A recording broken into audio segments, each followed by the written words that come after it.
ተቀዳሚ ሙፍቲ ሀጂ ዑመር ኢድሪስ ያረፉበት የመካነ መቃብር ስፍራ በአዲስ አበባ መጅሊስ እውቅና መሰጠቱ ተገለጸ። አሰላሙ አለይኩም ወራህመቱላሂ ወበረካቱሁ። ውድና የተከበራችሁ ተከታታዮቼ የዕለቱን ዜና ይዤላችሁ ቀርቤያለሁ። አብራችሁ ይቆዩ።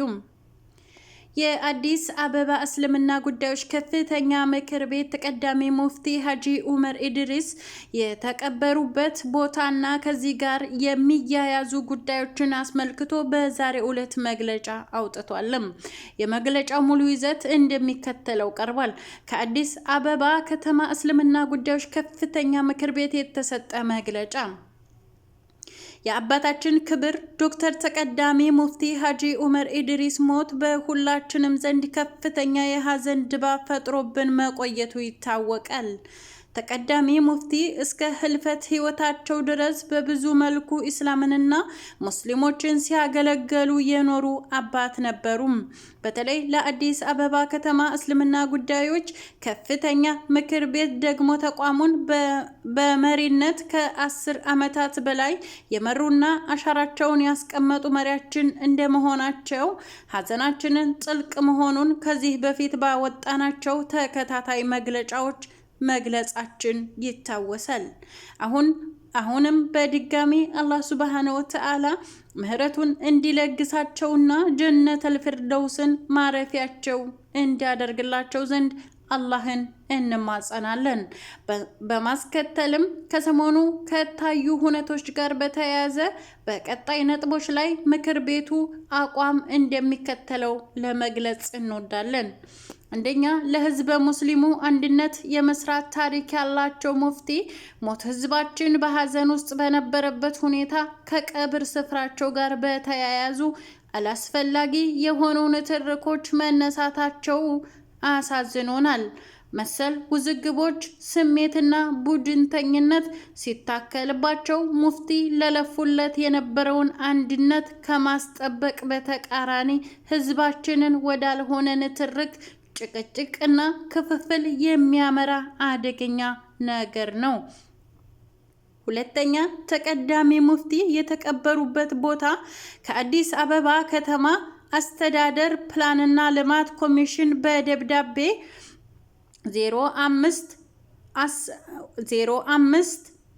05/10/13 በተጻፈ ደብዳቤ በቅይጥ መኖሪያ ወደ መካነ መቃብርነት የተቀየረ መሆኑን ለማረጋገጥ ችለናል።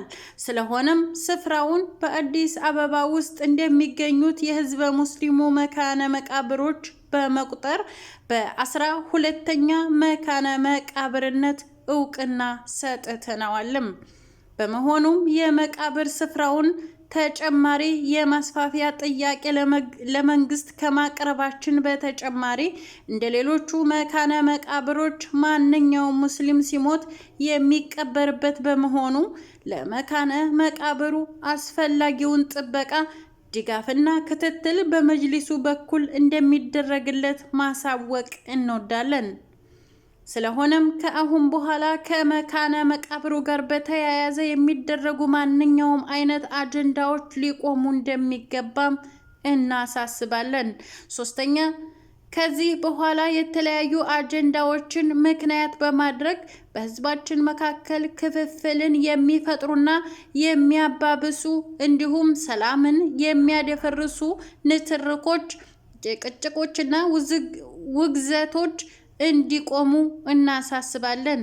ውይይትን፣ መማማርንና መተሳሰብን ዓላማ ያላደረጉ መልእክቶች በማህበራዊ ሚዲያ ሆነ በማንኛውም መድረክ እንዳይተላለፉ ጥሪ እናደርጋለን። አራተኛ፣ ለየትኛውም ሃይማኖታዊ አለመግባባቶች መፍትሄ ፍለጋ መንገዱ አላህ እንደነገረን መመለሻችን ቁርአንና የነብያችን ሰለላሁ ዐለይሂ ወሰለም ፈለግ ወይም ሱና ዋቢ በማድረግ ሊሆን ይገባል። በዚህ ረገድ አራያዎቻችን መልእክተኛው ሰለላሁ ዐለይሂ ወሰለም እና ሰሃቦቻቸው ረዲየላሁ ዐንሁ ናቸው።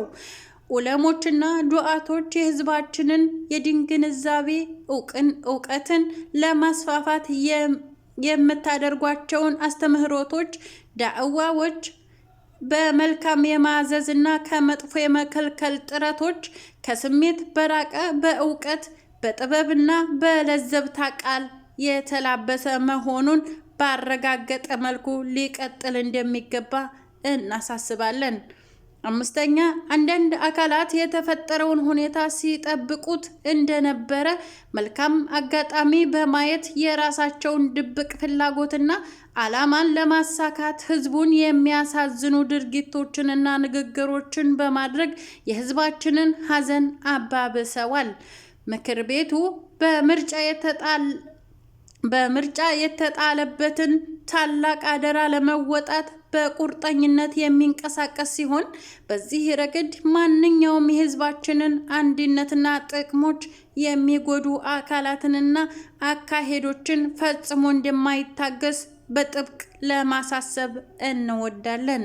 ስድስተኛም በመጨረሻ በተከበሩ አባታችን ህልፈት ከፍተኛ ሐዘን ላይ የሚገኙትን ቤተሰቦቻቸው ጋር በመነጋገር ተቀዳሚ ሙፍቲ ሀጂ ዑመር ኢድሪስ የሚዘከሩበትንና መልካም ስራዎቻቸው ቀጣይነት እንዲኖራቸው የምናደርግበትን ተቋም ጉዳይ ጥናት እየተደረገ መሆኑን እየገለጽን ሙፍቲ ሀጂ ዑመርን ጨምሮ ህዝበ ሙስሊሙን በማስተማርና አንድነቱን የተጠበቀ እንዲሆን ጥረት ሲያደርጉ የነበሩና በሞት የተለዩንን እንደነ ሀጂ ሙሐመድ ሳኒ ሀቢብ፣ ሀጂ ሙሐመድ ኢራፋ፣ ሀጂ ዘይኑ ሙቅና ሀጂ ሙሳ ኪኪያና ሌሎችም ታላላቅ አሊሞችንና ዱዓቶቻችንን አላህ ጀነተል ፊርደውስን እንዲለግሳቸው አላህን እንማጸነዋለን። ህዝበ ሙስሊሙም የእነርሱን መልካም አርአያነትን በመከተል እስላማዊ እውቀት እንዲሰራጭና የህዝበ ሙስሊሙ አንድነት እንዲጠናከር የበኩሉ ሚና እንዲወጣ ጥሪ እናደርጋለን። አላህ ሃይማኖታችንን፣ ሀገራችንን፣ ህዝባችንን ከክፉ ተልእኮ ያላቸው መጥፎ ሰዎች ይጠብቅልን።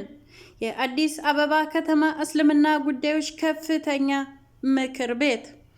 ዜናው አብቅቷል። ውድና የተከበራችሁ ቤተሰቦቼ አብራችሁ ስለነበራችሁ ከልብ አመሰግናለሁ። አላህ አገራችንን፣ ህዝባችንን ሰላም ያድርግልን። ወሰላሙ አለይኩም ወራህመቱላሂ ወበረካቱሁም።